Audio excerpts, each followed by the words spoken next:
Good evening and welcome to this talk by Professor Nandini Bhattacharya. Her talk title, as you can see, is The Impossible Quest for an Indian Pharmacopeia. Nandini is an associate professor in South Asian history and history of medicine. Just wait. No, it's okay. And introduce yourself. Yeah.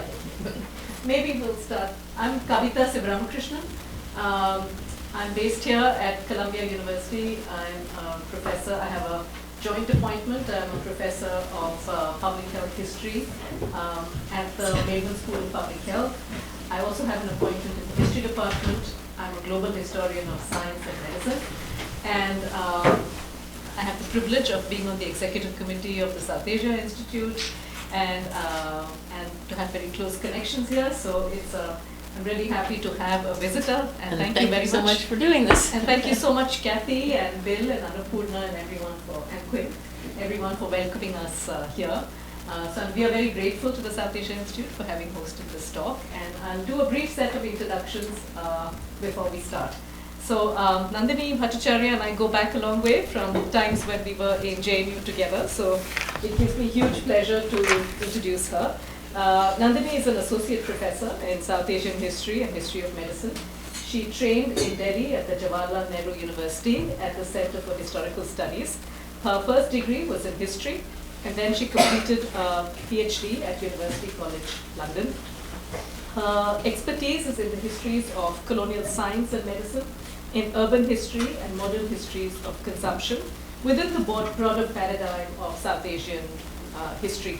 She taught history of medicine at Yale, urban history at the University of Leicester, and global history at the University of Dundee prior to her current appointment at the University of Houston. She's also a fellow of the Royal Historical Society.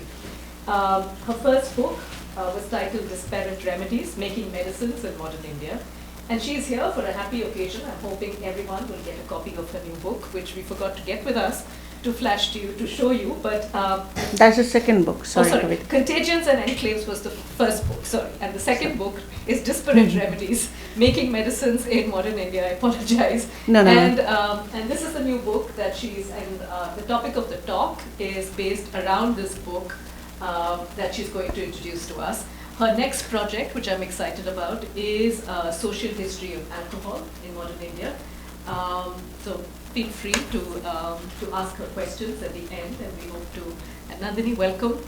Thank you for coming to Columbia, and we are thrilled to have you give this talk to us. Kavita. Thank you. Thank you. Thank you, everyone. Thank you, Kavita, for such a generous introduction, and Kathy, if I may, for the invite.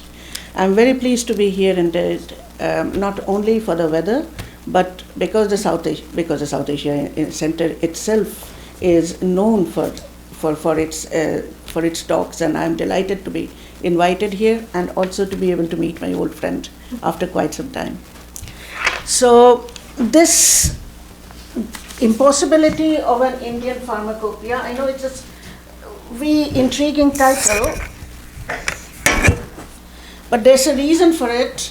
There was a huge debate about the Indian pharmacopoeia and why there should be an Indian pharmacopoeia between the 1900s and 1940s. I'll come to that in a moment. I'm afraid I didn't bring my copy of my book, but this is Disparate Remedies, Making Medicines in Modern India. It is, thanks to Wellcome Trust funding, it is available also in open access. So if you're free to download the entire ebook if you'd like. Sorry, I'm supposed to say this at every talk. Thank the Wellcome Trust and so on. So now that that's done, let's really talk about. So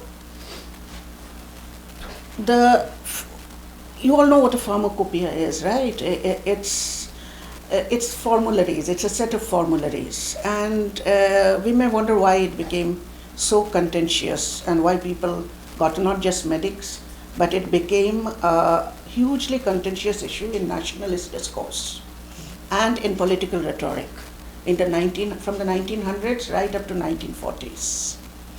However, the first Indian pharmacopoeia was only published in 1955.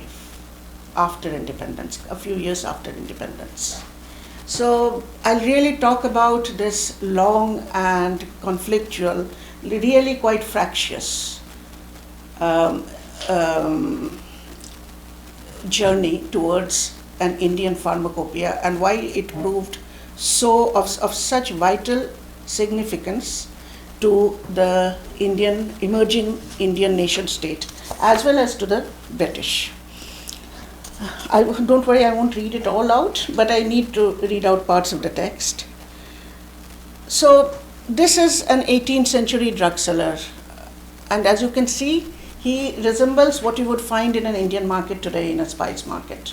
And there was a blurring of distinctions between what is a spice and what is a market in 18th century, as you would expect. Now, these were not just for Indians. As you can see, this is a British Images Online, British Library Images Online, made by one of the company painters of the 18th century. British medical officials were, I think I'll let the text go. I'll just have a wee chat with you. I'll pretend you're in my class. So, we have this painting today because British medical officials used these Indian spices and drugs regularly. They call them bazaar drugs. That was a term known for them. For most of you are familiar with South Asian historiography, so you will know that the term bazaar is coded. It's like the term country, like, country ship, country trade, and country dog. It denoted the local or the native. Not always in a derogatory or a pejorative sense, but always as the other of that which is not country, that which was metropolitan. However, bazaar drugs, as they came to be called, were used extensively by the East India Company surgeons, and not just the British. They were used by the Dutch, the French, and all other European company surgeons who crammed India with their battleships and their wounded soldiers who needed treatments of various kinds along the coastlines of India in the 18th century. I'll go a wee bit back again. This is an image from the Wellcome Collection, London, and this is an apothecary shop in the 15th century in London. And you can see the expert apothecary examining urine of the patient. Examining urine was, one of the pathological markers of Western medicine in the 15th, 16th, 17th, and later on as well. It's one of the things that Ayurvedics, Indians, took up as a marker of their scientific approach. But it's not the... Bill, you did give me a pointer. That's okay, no worries. No worries, I'll use the old reliable finger, don't worry. So, as you can see, look at the shelves. They're not exactly Mother Hubbard's, but they're a wee bit bare. And look at this. This is 2 centuries later, 17th century, an apothecary shop in London. And look at the riches. The apothecary himself is now gentrified. He is not exactly... You can see that this is what you would describe as a working class man, an apothecary. He doesn't have breeches. Look at this. He is already gentrified. And his gentrification is in tandem with the riches. You can see this is a crocodile. It's not an alligator. I've been reliably informed by biologists. It's a crocodile. There's a difference. So you can see the riches, and these riches are of course the result of the Columbian exchange, but not only of the Columbian exchange. These are not only drugs from the New World. These represent the richness of trade and the networks that the East India companies generated and sustained within the Indian Ocean and the African Ocean. And so the number of drugs, Patrick Wallace has written some on it, not enough, I think you should finish his book, but anyway, sorry. But you will, if you read Patrick Wallace's works, you will realize that the number of drugs increased about 5-fold, the sheer number. Think of the riches, right? And this is in Britain. Most of these drugs were also available in other metropolises of Western Europe as well as in the Indian markets. This is an apothecary shop in Amsterdam, 17th century, and you can also see this apothecary is again a middle class man. Not quite a gentleman, but definitely middle class. And this is quite different from this, right? So what do we see in India now? In India we have a similar very rich drug market with numbers of drugs that were estimated between 500 to around 1900 of similar richness. This is a 19th century, not an 18th but a 19th century, and you can see that there's not much difference between our 18th century spice seller and our 19th century druggist, who's also a perfumer. A few more bottles, fewer sacks. So there is a greater number of processing and not industrializing, but just processing them. But you still have a huge number of drugs and spices which are available in the market. And these were all denoted as bazaar drugs, although most of even after the British took control, after the English consolidated their power within all of South Asia and especially in the South Indian subcontinent, and the IMS privileged imported drugs from Britain. There was at this time a classical colonial relationship where the raw drugs went from India, a huge number of raw drugs went from India to Britain, sometimes to Germany as well, sometimes to the fast industrializing Japan by the end of the 19th century, and came back as processed drugs. And these drugs were the first preference for everyone.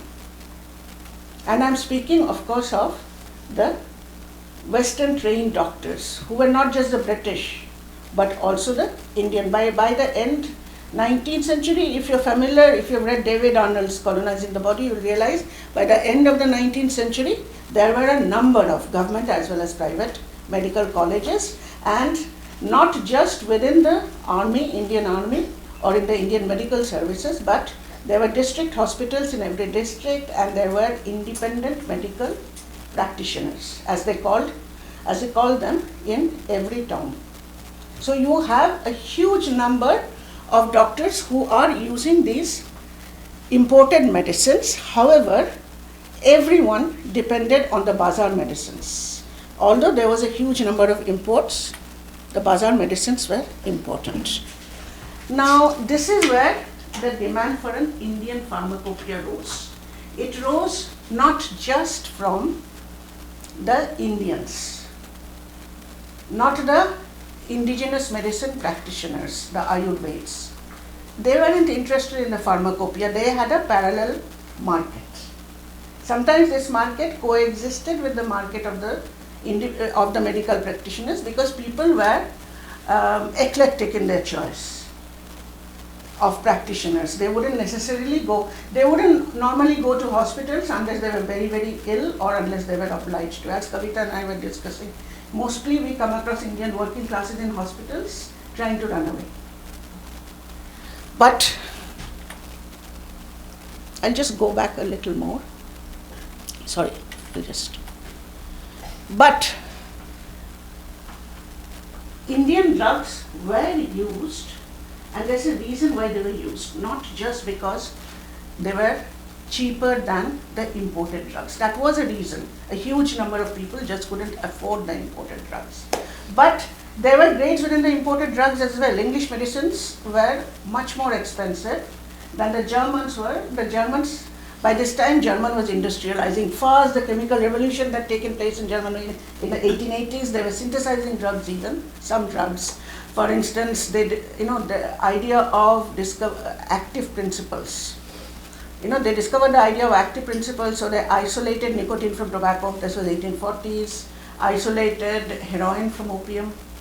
Isolated from tea. What is the from tea? Caffeine. Sorry. Was it a senior moment? So I suspect it is, Kavita. So caffeine. So caffeine from tea and coffee, and so they began to isolate the active ingredients and could therefore take processing that bit further. However, the Germans always undercut the British. The Japanese knew medicines, undercut the Germans. So there were a variety of medicines that were the market itself was segmented. However, Indian medicines were cheaper than any of these available in the bazaar market. That's one reason why they were popular. The other reason is that there was, and this is what I have argued throughout in the book, and I think it's significant. There was little difference between Western medicine and indigenous medicine at this time. Really, the differences was in surgery. I know what I'm saying seems strange to you because everyone has stressed the conflicts between Western but these conflicts were institutional. These conflicts were professional. Where they were advanced was in surgery. I know, I worked in Scotland, so yes, all the Scottish medics came to India, right? What did they train in? Surgery. So surgery and Western surgery was way more advanced than indigenous methods of surgery. There was no doubt about that. But what did Livingstone, you ever heard of Livingstone, right? In Africa? Mm-hmm. And you know that he was a medic? He made one convert in his entire life, although he was a missionary. Who retracted on his deathbed? Sorry, I digress. Indians love to talk. Surely you know that.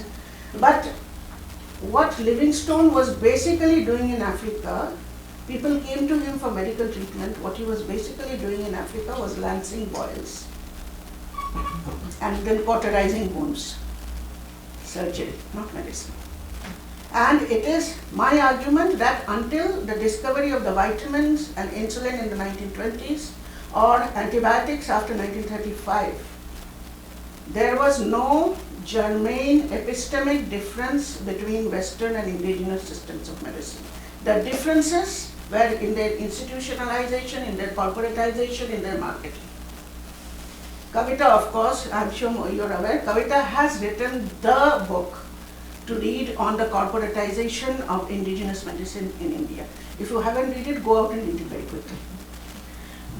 And it more or less has the final word in that. But that was about corporatization, about a singular trajectory of institutionalization, not about medicine itself, not about the epistemic changes in medicine. And therein lay the difference. The need for an Indian pharmacopoeia was simple. It's cheap, it's available here. The nationalists wanted it because it led to economic self-sufficiency. Why don't we have an Indian pharmacopoeia? Because although the British pharmacopoeia was the standard bearer, there was no Indian pharmacopoeia. And even the British pharmacopoeia was not really legally endorsed. It was supposed to be the standard bearer, but it was not legally, there was no legal requirement for a standard pharmacopoeia, which meant that anyone in India could bottle anything and call it medicine. I would argue that that happens a good deal in many parts of the world, even today, in the name of well-being rather than medicine. The well-being industry is the grey area. Sorry, again I'm digressing. But the British pharmacopoeia was the standard bearer, but there was, on the one hand, the standard bearer, and on the other hand, the real market, which was infused with, or rather saturated with, all kinds of other drugs. Some of them may have conformed to BP one way or the other, most of them did not. What we have is a hugely heterogeneous market. Not just a hybrid market, a heterogeneous market. When I say there were no Indian pharmacopoeias, I don't mean that there were no materia medica. Materia medica, or collection of formularies of Indian medicine, I think Garcia Deotta compiled one, Simples of India or something it was called. It wasn't just of the India, it was of the entire Indian Ocean network in the Portuguese empires. That was in the 16th century. The Dutch governor, he compiled one, Hortus Malabaricus, all these Latin names. Hortus Malabaricus, a 12-volume compilation of Materia Medica. That again was not just about Malabar, it was of the entire Indian Ocean, because these were the places that enriched the Materia Medica of the West. But there was, and one of the defining ones were Whitelaw Ainsley's Materia Medica of Hindustan, which was also translated into several Indian languages. He was commissioned by the company, by the English East India Company, so that the company officers had a Materia Medica from which, local Materia Medica. So this one had something like 500 to 600 Indian drugs, to which he said that you could match these to the British Pharmacopeia and they could be used in India. So not just the Indian nationalists in the 20th century, from the mid-19th century onwards, everyone was using Indian drugs in the market, but not officially. And the battle, therefore, the contention was to legitimize not just an Indian pharmacopoeia. This was a battle for the legitimacy of the Indian epistemic traditions. And therein you see why Indian nationalists became engaged with it, because it became a battle for the epistemic validity of Indian science itself. And because of the Orientalist trajectory of writing Indian history, Indian science was supposed to have been in a golden age in the pre-Mughal or even pre-Gupta age, let us say, in what would you say is the golden age, about 400 to 600 AD, and that's it. It's supposed to have stopped then. And of course, the Ayurvedic tradition was ancient. Kavita knows much better than me, so I'm skating on very thin ice. But isn't it true that when you read an Ayurveda today, in today's political discourse, where also Hindutva, the Hindutva discourse is dominant now, if you read anything on Ayurveda, even in some journals, you would say, oh, this is a 2,000-year-old tradition. Some say this is a 5,000-year-old tradition. Like the shikari, like the hunters, you know of the hunter's tail of the tiger. When the hunter first kills the tiger's tail is 2 feet. By the time the hunter is telling the story the 15th time, the tiger's tail is 15 feet. So like the shikari's length of the tail of the tiger's, like that, the ancientness of Indian epistemology is going further and further back now. Now that the Hindu nation is rising, some people have told me it's 5,000 years old. I've read in a journal, it's 5,000 years old. I will not be surprised if I hear that in the Neolithic age, Ayurveda was dominant. So that can happen. But today it seems to us not just ridiculous, not a ridiculous journey towards a false hegemony, but this was a different time in the late 19th and 1900s. The epistemic validity of Indian science and tradition had huge political potency and potential for conflict within, because the Indian nation was being formulated and there were contestations within this tradition as well. As you all know, it was not a singular tradition, anything but. It is still not a singular tradition, despite all the efforts of the previous 30, 40 odd years. So that's why the Indian pharmacopoeia, having an Indian pharmacopoeia became so important. These Materia Medica, these were all fine. But the BP standard was legal in Britain, but it was only advisory in India. That matters. This meant it left the field open to all kinds of drugs used, but they were not endorsed, and that endorsement became crucial. Whenever the medical market or the changes in the trajectories of medical specializations in India and the conflicts between indigenous and Western medicine in India come up, everyone talks of the institutionalization, of the corporatization, of the conflicts, and these are very important. But these are based on text. I am arguing for a look at the praxis. And at the level of praxis, I will argue that first there was very little difference except in the processing stage between Western and Indian medicine, indigenous medicine, first. And second, that there was a happy mixture between British Pharmacopeia and whatever kinds of Indian Pharmacopeia that were in extant, which were not Pharmacopeia officially, they were Materia Medica. All of these were used in the market. The market was plural.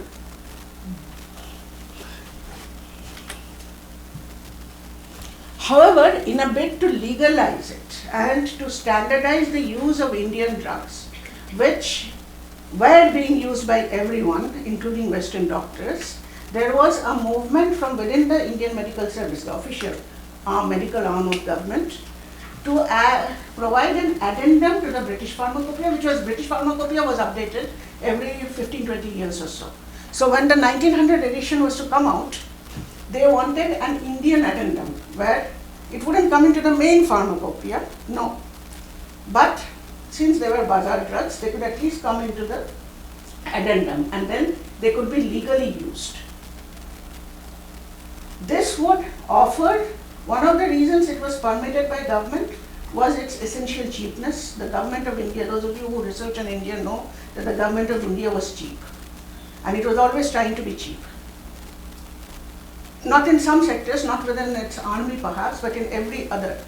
It wanted to run the government on the cheap. It still built and sustained a great deal more infrastructure in the Indian Empire than it did in, for instance, in Eastern Africa, to give just one instance. Nonetheless, it always wanted to run on the cheap, and therefore having an Indian addendum made sense. However, because the praxis itself, just because the praxis was plural, doesn't mean that they would naturally also allow this to happen. Although the addendum did take place and it was published. British Pharmacopeia 1898. The addendum was published in 1900 and 1901. This is the addendum. It included about 58, British and Colonial Addendum it was called. It included about 58 drugs from India and another lot, the rest from 40 odd from various parts of the empire, including Australia and other parts.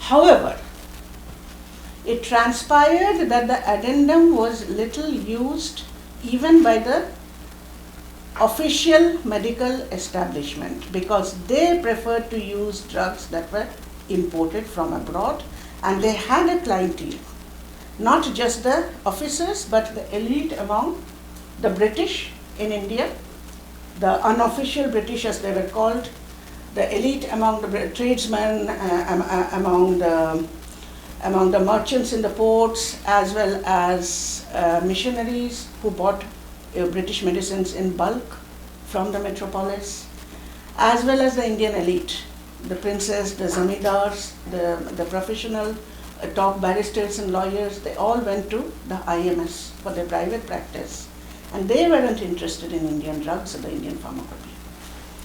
They wanted drugs, and that is why I'm talking of the praxis. They wanted drugs that came from abroad and particularly from Britain. Because the consumer market, which by 1900 we have a very thin, but it was still there, a thin Indian middle class, which wanted consumer goods. David Arnold has written about, in his Everyday Technologies, has written about how this, these Indians, they were buying bicycles, they were buying sewing machines, they were arranging, making educated Parsi ladies were wearing tailored blouses and making tailored curtains for their homes. And it included other kinds of consumer items from Britain, everything from cutlery to gramophone, items of everyday use to larger items. They were all being brought from the metropolis.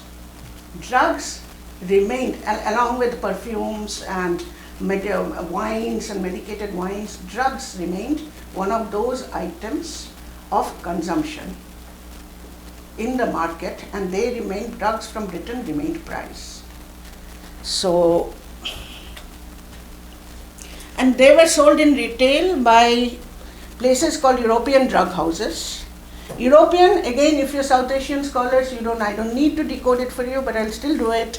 European is coded for white. By European, they meant not brown.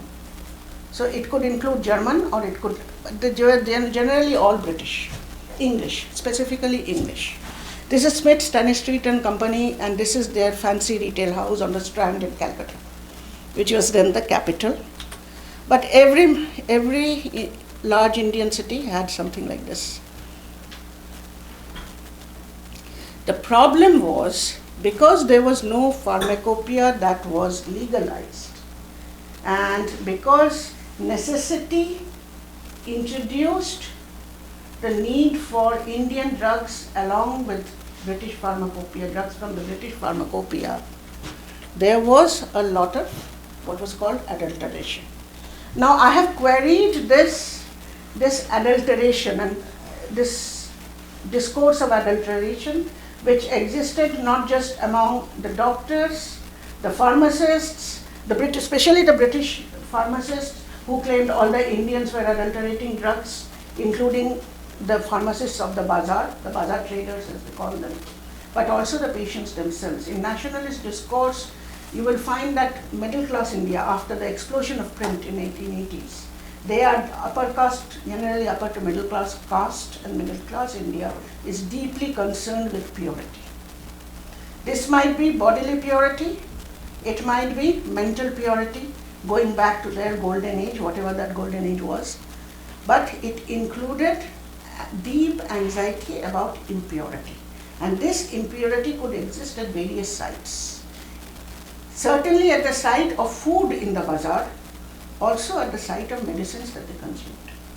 Because medicines, in the last instance, was of the consumer market. It was an item of consumption. The reason there was such a plural market in India was because the consumers belong to different segments. And we cannot look at medicine in India without looking at this segmented plurality. So,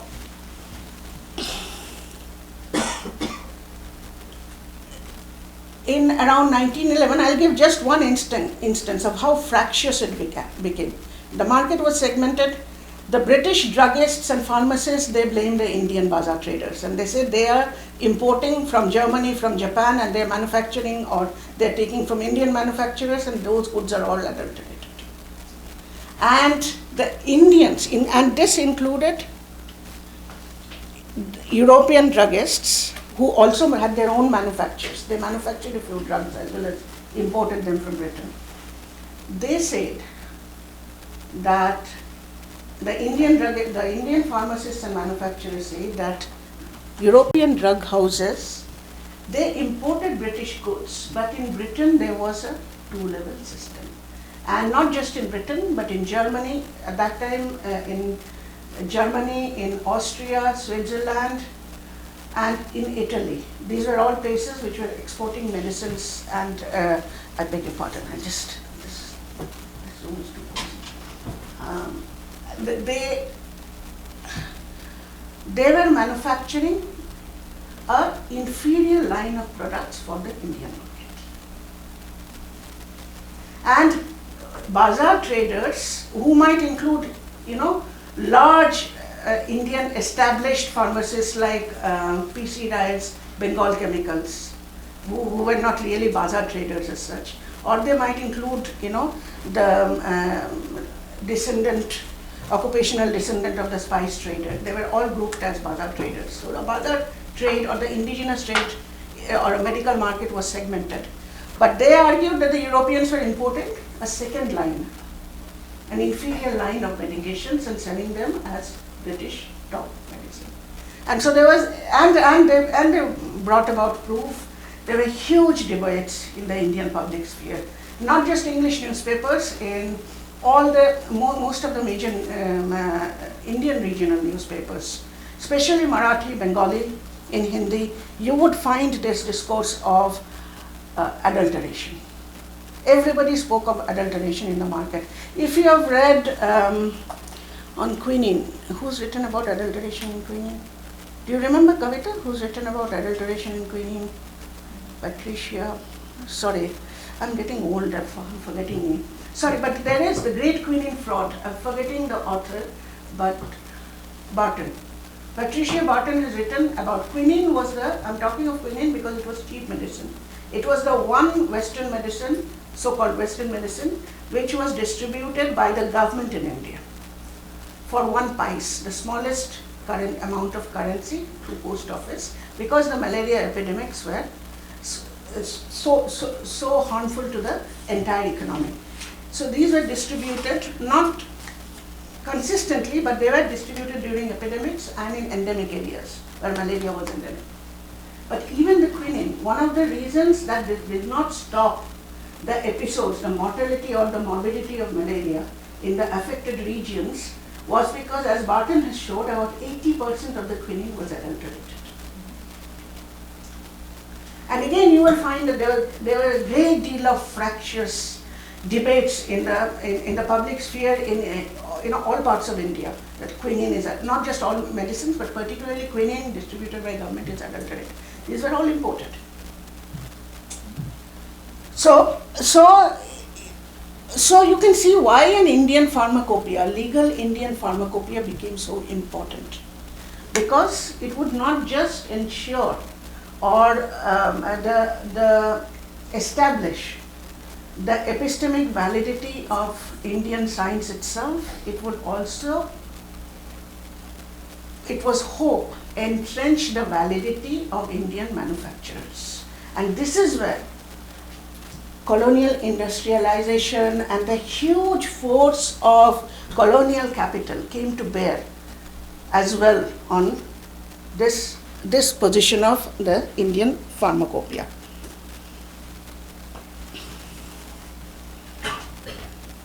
And as they pointed out, the Indian manufacturers and pharmacists pointed out, this is from the British.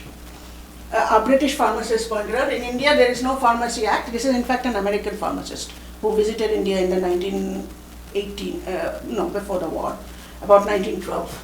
In India there is no Pharmacy Act. A pharmacopoeia is looked upon more as a guide. But what the Indian pharmacists and manufacturers say is, it's necessary to remember that the retail druggist hardly adulterates them, but as people want cheap drugs, he buys adulterated articles. The whole of India depends on European and American markets for their supply of drugs, at any rate of all pharmaceutical and chemical preparations. You can read between the lines. The retail druggist isn't adulterating the drugs, the companies themselves are manufacturing lines. Now this is called adulteration. In my article, which was published quite a few years ago, it just reminds me how long it took me to write the book. Anyway, in my article where I've talked about adulteration, in my article in Bulletin, I've talked about how adulteration became a trope. But we have to understand adulteration more as a nuance. Adulteration of any drug, because there was no pharmacopoeia or standardized, and adulteration could be seen as simply dilution to suit the pocket of the relevant consumer. And in a segmented market, that is how adulteration should be seen. Because you see, even for quinine, the quintessential example that we would take, what is the approved grain? What is the approved dosage for quinine, for malaria? Do we know? Did we know? No. Medical experts were still arguing whether 5 grains or 10 grains or 20 grains were needed for each dose. 20 grains would kill you. But almost kill you, let us say. But 5 grains didn't seem sufficient. And 5 grains how many times? Twice a week? Soldiers were given 5 grains twice a week. In the prisons they were given 5 grains 7 days a week. In the prisons they were given it twice a week. The coolies in the plantations, their drugs were bought by the plantations who were even more miserly than the government, and they were given 5 grains once a week. And they all could say that there is no consensus, medical consensus, let alone commercial consensus on what was the required correct dose for quinine. Therefore, I would posit that we have to understand adulteration not as adulteration per se, but as a product of a segmented market.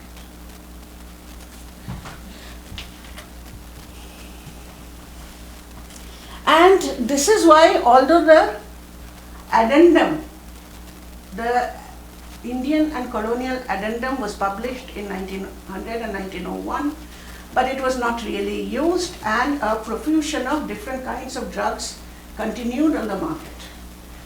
Because although active principles of drugs, this is very important, active principles were important. This is how Western medicine distinguished itself, made itself distinct from other indigenous systems. They called it themselves scientific medicine till the biomedical age, till antibiotics, till the age of biomedicine. They called themselves scientific medicines, and all other medicines empirical, indigenous. And by empirical they meant they see and observe, but they don't understand the processes. Right? This is what the scientific was. They don't understand inductive logic. Maybe so. Yeah, I'm not here to validate either the ancientness or the epistemic validity of Indian medicines or Western medicines for that matter. Thankfully, that's not my job.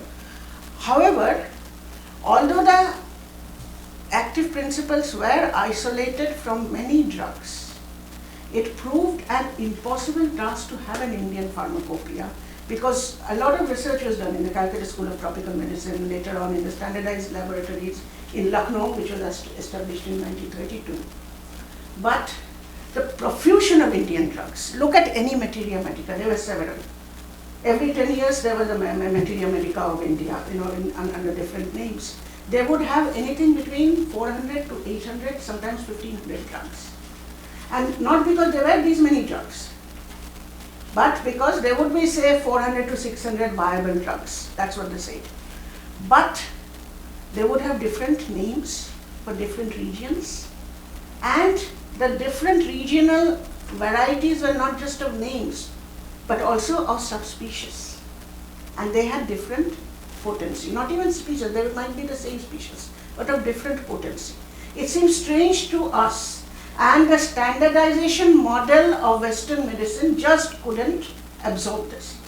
But now this is anecdotal, but I once talked, when I taught in Darjeeling for a couple of years, and I was talking to a Tibetan medicine practitioner, and he said that the drugs that they brought over from Tibet, when they fled the Maoist revolution, they planted them not in Darjeeling, which is at 6,000 feet, but they had a main monastery in Kalimpong, which is at 4,000 feet, which is mild compared to Tibet, very mild. So the drugs, the trees, plants grew in profusion, but they didn't have potency. So in the Tibetan, harsh, cold desert of Tibetan, the drugs had a different potency than they had in the mountains of Kalimpong. I still couldn't get my head. I said, how can it be possible? It's the same drug. And he just laughed and said, that is what it is. And so then the entire business of standardization, how we understand standardization, how Western science understood standardization, simply crumbles at this juncture. Because even when you can and do identify the active ingredients, active principles of a drug, you still cannot identify which plant where will be particularly useful. If you cannot standardize something, you cannot have a pharmacopoeia. The entire task of building or preparing an Indian pharmacopoeia was you gathered information. The colonial state was an information gathering state. It's another matter that you also have to know what to do with the information, and there might have been some gaps there, but they gathered a huge amount of information on different drugs. They understood that you have to isolate their active principles, but you couldn't always do that. And I have taken one classic example of digitalis. Digitalis grows in the mountains. It is not native to India, but it did grow wild in Kashmir and certain parts of northeastern India in the Himalayas. So this is from the Madras Medical Journal of 1918, which is actually a nationalist journal, nationalist medics journal. And they say, and this was the official voice of the subordinate medical practitioners of Madras Presidency, all Indians and most of them nationalist. A large number of preparations of digitalis are on the market. purporting to possess all the advantages of digitalis without its drawbacks. Thus, it is claimed for some of them that being pure principles, the dose is more uniform and the treatment more scientific than when cruder preps are employed. The active principles of digitalis are so little known. It isn't that the active principles were so little known. It's that what is the correct dosage was so little understood. That no two chemists working in them are agreed as to how many of them are present in the plant, and it may be questioned whether any one of them has been isolated. Much less are the preps available for therapeutic purposes to be regarded as pure substances or as incorporating the whole values of digitalis. This would be of less moment if these so-called, and you see there are so many varieties of digitalis here, digitalins, digitoxin, gitalins and digalins were reliable in strength. Unfortunately, it has not yet been proved possible even for the same manufacturer working by the same method to put a uniform product on the market. So I would submit that despite all the data gathering, the sheer variety and numbers of Indian drugs defeated the standardization model. It was incommensurable with the reality, the entire idea of the entire project of standardization.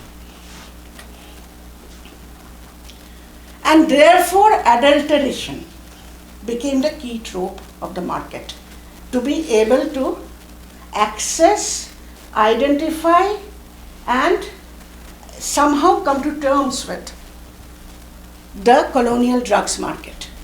And the movement for Indian pharmacopoeia faltered at this point, because all drugs in circulation in the market, whether indigenous or Western, could not be fitted into a conformed, standardized model. I think I'll really stop here. I've gone on for 45 minutes and you must be bored.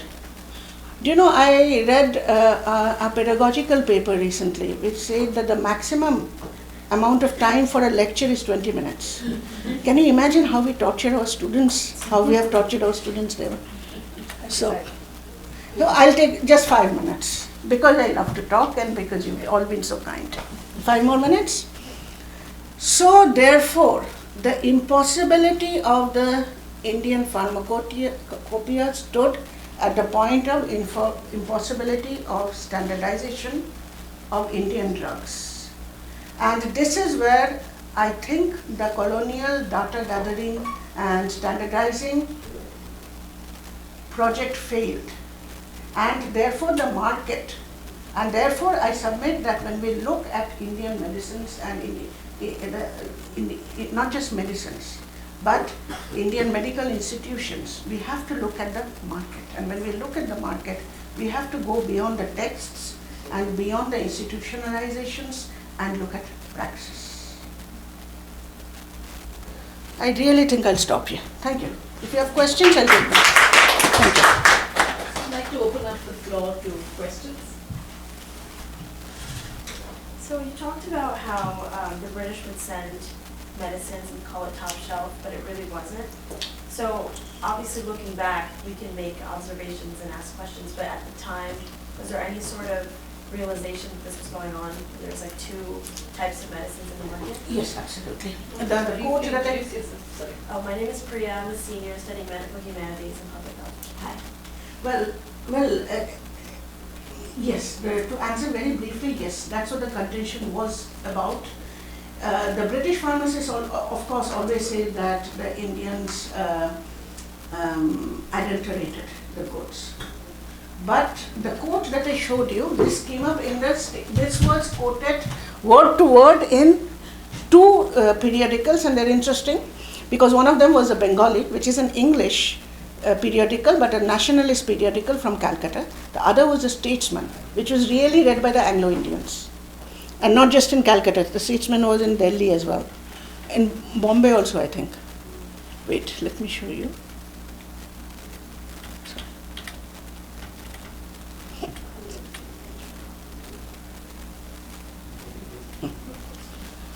Depends on European and American markets for their drugs. The retail druggist, this is the important thing, the retail druggist hardly adulterates them. But as people want cheap drugs, he buys adulterated articles. The retail druggist buys adulterated articles.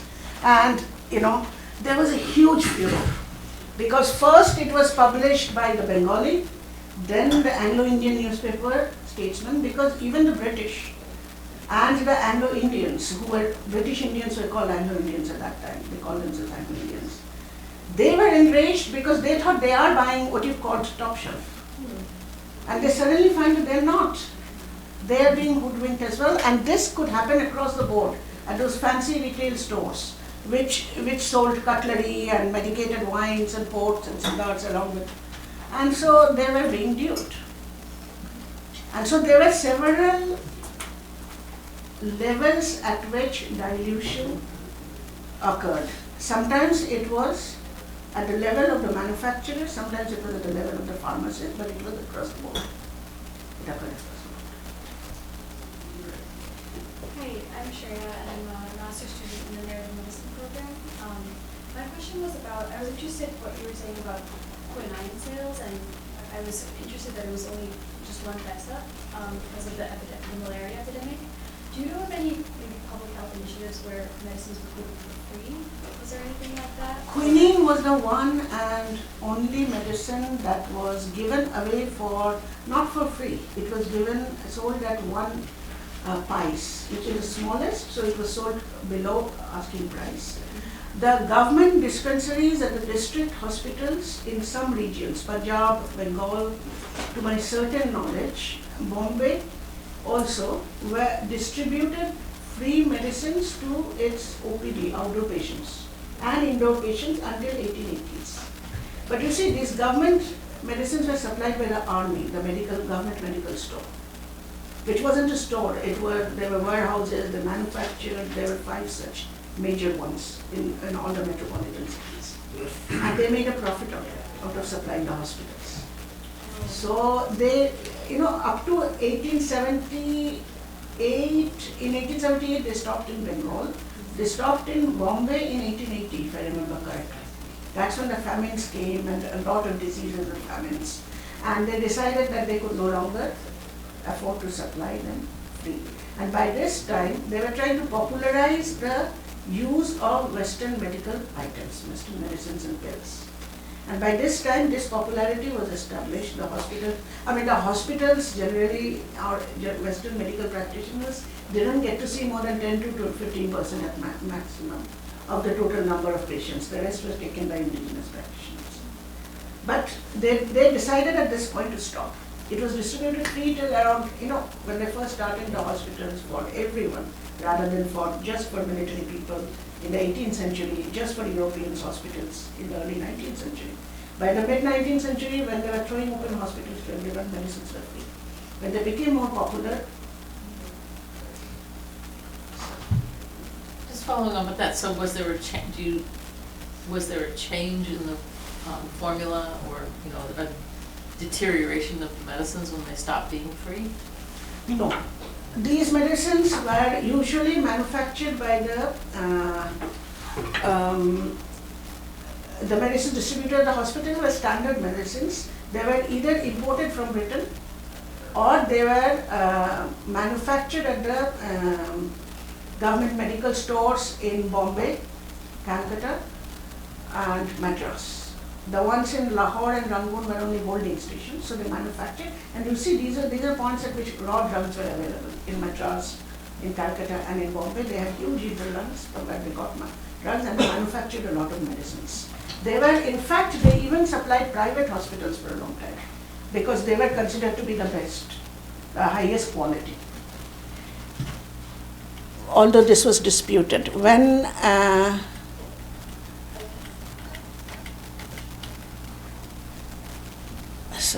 it's not there. I was going to show her. No, but when in the 1920s, after the Great War, when there was a huge scarcity, the British imports couldn't come. There was a decided move for manufacturing within India. That's when the government of India, also because of nationalist pressure, but also because it realized it stopped entirely during the war.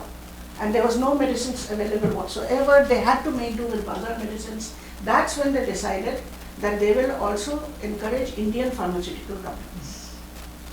And after the Indian pharmaceutical companies were patronized, because they threw the market open after 2012, and they all came rushing back in, including Germans. The German market in India was about 22% of the market by 1930. So, and the government medical stores continued to supply the hospitals, and their medicines continued to be of the same standard, which everyone said was above the, the wholesale German standard. But then they would say that. So when you are talking about Indian pharmacopoeia, does that include Ayurvedic or Unani medicines, or just Western medicines as used in India? By Indian pharmacopoeia, I mean those which were in the Western, like the Ayurveds, for instance. Although you could correct me, Kavita, if I'm wrong, and I'm not entirely certain, but they never did have standardized pharmacopoeia, did they? They had a materia medica. Materia medica, yes, but not pharmacopoeia. Not so Ayurveds or Hakims never had pharmacopoeia. It's only the Western medical practitioners which had, but of course they borrowed extensively from Indian. As I don't know if I say that, it's in my text. Bayer, for instance, the German company Bayer, they took a patent on Chireta. Are you familiar with Chireta, anybody? No? You're very lucky. I had to have Chireta. It's a horribly bitter, horribly bitter. It's supposed to be good for your stomach or something. I don't know, or maybe it's for your skin. When you food poisoning, I think my aunt gave me because I had food poisoning. Your aunt gave it to you when you had food poisoning. Yeah. Poisonous. Obviously, I grew up under a much more brutal parental regime. I used to be given Chireta regularly for my stomach. So Bayer took a patent out on Chireta. There was a drug called Kalmugra, which was used for leprosy. And until antibiotics, leprosy was not really treatable. So Kalmugra was found to be useful, so Kalmugra was used, and Bayer also took a patent out on Kalmugra in 1909. Fascinating. Yeah. So, and it is interesting that no major British pharmaceutical company ever took a patent out on Indian drugs, because they could always take the Indian drugs, the raw drugs from the market, process them and send them back. They didn't need to have a patent. But the Germans needed access to the raw drugs. So, in a way, and they didn't have access in the same way. So they had to take patents out. That's why and Mark took a patent, not Bayer. Bayer took a patent on Chireta, Mark took a patent on Kalmugra. So the major German companies at that time took two major patents from India. From Indian. My interest in asking the question was, there are some medications that Unani Hakims or Ayurvedic physicians use that have value, but they've never standardized them. And I was hoping to learn from you if Indian Pharmacopeia movement or whatever it was made an effort to standardize some of these drugs. As I've just said, of course they did. And not just Hakims and Ayurveds, every Ayurvedic, every major Ayurvedic practitioner, not to speak the institution, had a workshop where he was constantly, and you will correct me here, where he was constantly making drugs and trying to standardize them. Similarly, Hakims, not just Hakim Ajmal Khan, who built an entire hospital around his family practice, but every major Hakim with some, he didn't just depend on his textual traditions. They were constantly, by 19th century, they wouldn't have survived if they depended only on their high textual traditions. They were constantly, because there was a profusion of drugs. If they didn't give these drugs, if they didn't standardize them in some form and market them in some form, somebody else would. Not necessarily even a Western doctor, but some other. So there were this profusion of drugs, and they made an attempt to standardize. The problem was not necessarily of standardization. The problem was of their institutionalization, their legalization, their validation, and this validation, and this is my problem with dealing with these medical institutions only among the practitioners, because all of them, however much they institutionalized, they couldn't get very far unless the government legalized it. And it never did. Not even an Indian pharmacopoeia for Western drugs, which might have been doable, but they couldn't isolate all the. So I think that just as the number of Indian castes and subcastes defeated all gazetteering, in the same way number of Indian drugs defeated. I'm being facetious, but what I mean is that it was inconceivable.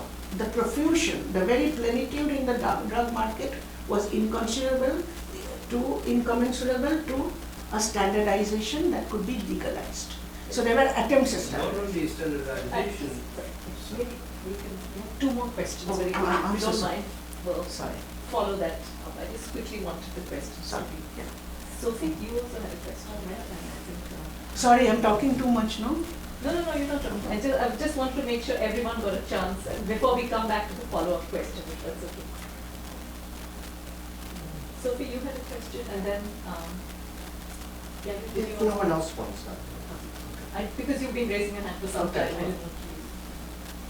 Sorry, we'll come back to the follow-up. Okay, Sophie, I'm hard of hearing. I can't hear from my left ear, so you have to speak up. Sorry, thank you for your talk. I was kind of curious about how, because you're talking about a very heterogeneous and diverse market. So I was kind of curious about how people make their decision making in that kind of market.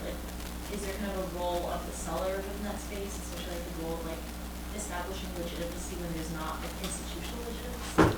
I was curious getting insight into that. It's a very interesting question. Thank you. How do they make their decisions? Now, I have mostly read sellers' records. The consumer materials that I have read are dissatisfied consumers. From the periodicals, as you can imagine. So, what I will say is speculative, but most history writing is speculative. My medieval historian teacher, I'm digressing, Sophie, I'll come back. My medieval history teacher used to tell me that this is medieval Indian history, where there are not many texts in the pre-Mughal period.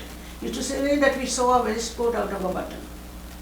So here, to answer your question, I may be sewing a waistcoat out of a button, but it is my surmise that the decisions were made first and foremost by their pockets.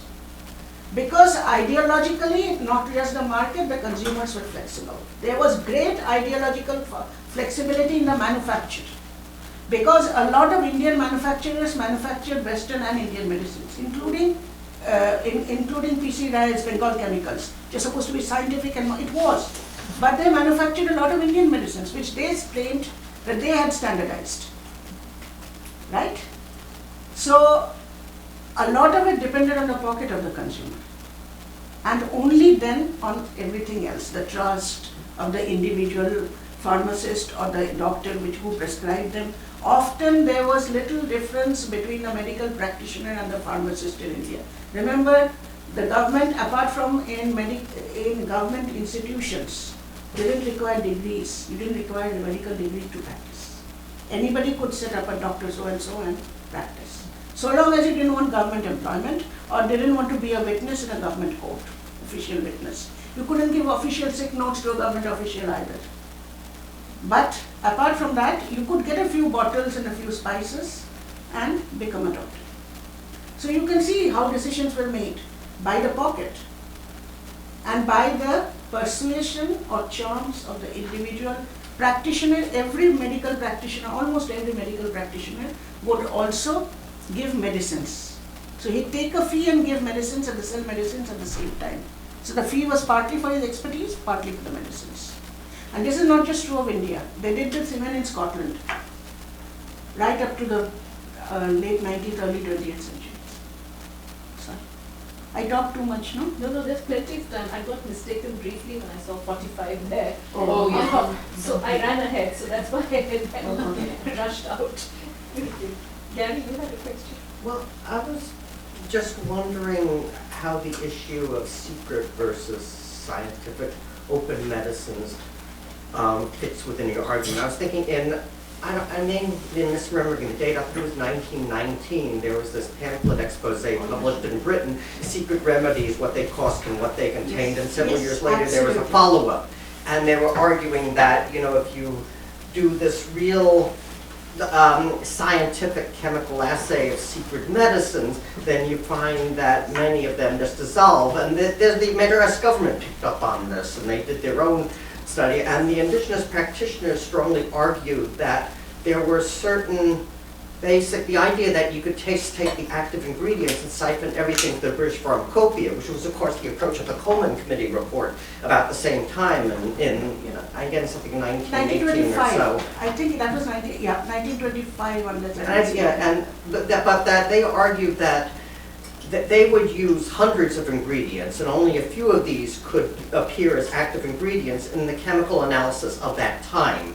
Now, chemists at INCOPS had argued to me when I was doing my research in India that they've advanced chemical technology since then, but at least as at that time.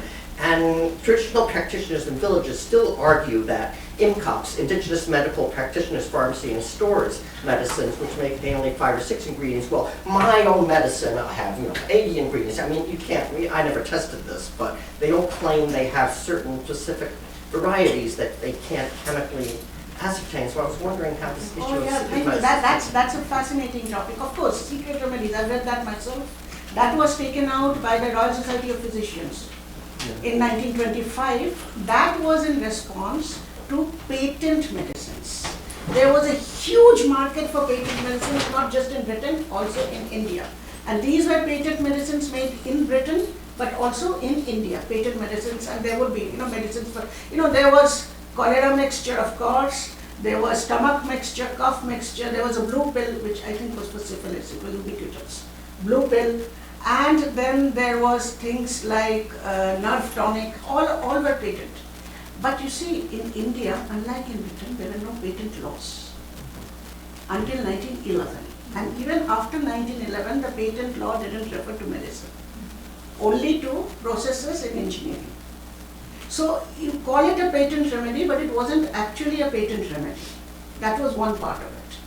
The secret remedies, there was the Drug Inquiry Committee in 1930, after all of these scandals about adulteration, chaired by Dr. R.L. Chopra of the Calcutta School of Tropical Medicine, who researched on indigenous drugs and their standardization. And he was virulently anti-patent medicine and secret remedies. But the point is that these remedies, they claim, were not secret. They're not, they call them patent, but they're not patent. So the debate between secret remedies and getting out the ingredients of secret remedies was so politically and medically alive in Britain because there were patent laws. In India, you call it patent medicine, but it's not really patent because it's not really secret. But it's just that there's a profusion. As you said, there will be 15 ingredients, some of which may not come up in active principles. So the problem of patent secrecy of the remedies didn't come. They were not so special in Western medicine. In indigenous medicine, there was a tradition of secrecy. Because indigenous medicine, before their corporatization, was transferred through the family line, the knowledge. And not just medicine, all knowledge in India, even today, is transferred through the dynastic, through familial lineages. And in certain old occupations, like a singer, a really fine singer, a really beautiful rag, or a phrase of a rag, the best ones, the most sophisticated ones, Kavita, am I right or wrong? They will only teach their children. They will not even teach their disciples. It goes through the lineage. And these rags, as you know, Indian music, classical music is not noted down. You have to remember in your head through memory. So, and these are cooks. The finest chefs will not give their ingredients out. They might write many books, recipe books, but their choicest recipes and secret ingredients will remain for their children. So there is a tradition of occupational knowledge passing down through family lineage in India. Ditto with medicine, of course with medicine, despite their institutionalization. And therefore there was no public outcry about secret remedies in indigenous medicine. In Western medicine, the problem remained, this business of secret remedies remained within the gamut of standardization. The Madras government was concerned with advertising secret medicine. I mean, in 1956, there was the Drugs and Magic Remedies Objectionable Advertisements Act. Yes. But of course, that was under A.B. Shetty, who Yes, was yes. Minister of Health and really against indigenous medicine. Yes, but they were even Chopra, who was not against indigenous medicine, was also against advertisement. But they were against what they call false advertisement. Yeah. That's not the same as secret remedies. They didn't mind secret remedies, they minded the very polemical and very hyperbolic advertisement that went along with the remedies. So, I was thinking about forces of capitalism, like that maybe in some ways the urge to standardize, and I'm thinking of my colleague Eugenia Lean's work on vernacular industrialism in early, China. Is there something, what leads to what makes this urge to standardize and accountability? At some point, even the indigenous medical physicians, once they set up factories or began to retail their drugs, they began to at least posture and claim that there was a certain standardization based on the urge to be able to sell more and more in the market. So capitalism was two things, one not trend. capitalism per se, I would argue, sorry, I interrupted Yeah. you. Not capitalism per se, I would argue two things. First, the industrialization of production. When they moved, even indigenous medicine moved from cottage workshops to industrialization, that is when the need for standardization. If you industrialize something, you have to standardize it. The second is the rising, and that is the fault line. The second is rising consumerism. Just as there was a plateau to rising consumerism in India, there was a plateau to the standardization. That's what I feel. And why was there a plateau? Because there was a plateau in incomes. So, the reason the middle class was so fragmented in India is not just cultural. The reason is simple. The middle class was fragmented because there just wasn't enough of the cake to go around even among the indigenous elite. It's different now. Any more questions? You want to follow up on? No, I think she answered it. Yeah. Because I recall correctly in the beginning, you said then in 1955, then the Pharmacopeia was developed? Yes. And what made it possible then? Thank you. I was hoping, because I didn't have time, I was hoping someone would ask that, so thank you. It was a political decision. An Indian Pharmacopeia represents the emergent Indian state itself. By the time in 1955 the Indian Pharmacopeia came, Indian government was paying lip service to Indian drugs, but all botanical and mineral drugs were already becoming redundant because the biomedical era had arrived. You had synthetic drugs already by 1940s, antibiotics were common. By the Second World War, Indian medical officials, at least the army ones, had already used antibiotics. But after 1950s, all the American companies and British companies were selling their antibiotics in India. So even in local municipal council, completely impoverished, they will have 5,000 rupees per year for medicines. But they still wouldn't buy the cheaper indigenous medicines or the medicines based on botanical material. They will buy antibiotics. So by that time, everything is a historical moment. The Indian Pharmacopeia's historical moment had come and gone by the time it was actually published. That is the irony of the Indian Pharmacopeia. It's very interesting. Yeah. So thank you for the question. Did I- Sorry, I was not there for the lecture, I came really late, but I work on the Western Ghats, medicinal pharmacopoeia, trying to kind of understand what happened in the 18th century, but I know that you focus on the 19th century. I see like a lot of movements of plants and medicines and herbs in Dutch and the Portuguese and the English archives, and I see also certain kind of error making, certain kind of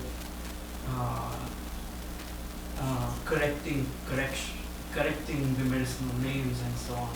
So I think there is a possibility that in the 18th century some transition was happening towards that standardization, which could be borrowed from the Unani and the Ayurvedic texts.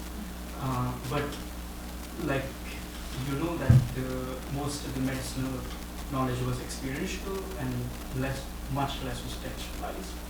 So in that sense, how would I make sense of this movement of plants and this curiosity and this error making in the 18th century, for instance? You're quite right, of course. As I said in my talk, I'll just show you some of the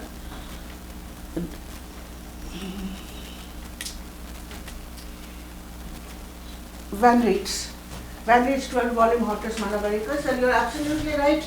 The textual didn't capture the entirety or the profusion of the experiential traditions, medical traditions.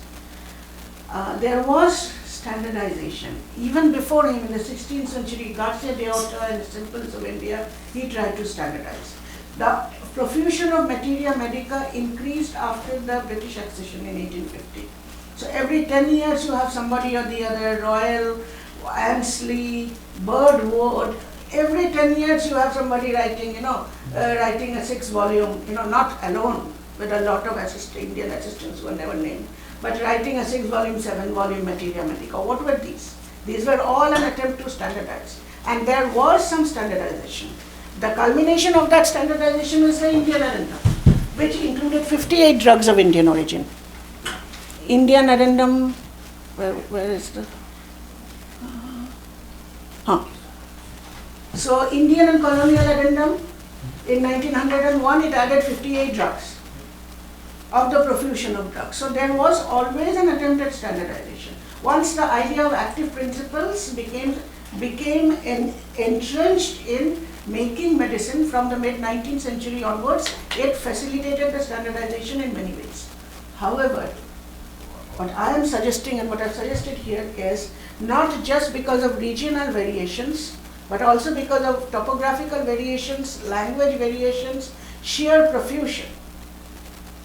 It was not possible to standardize the entirety of the Indian drugs market. Does that make sense? Thank you again, Nandini. It's been a huge pleasure to have you with us today. And thanks to everyone also who's been here. Thanks, everyone. Thanks.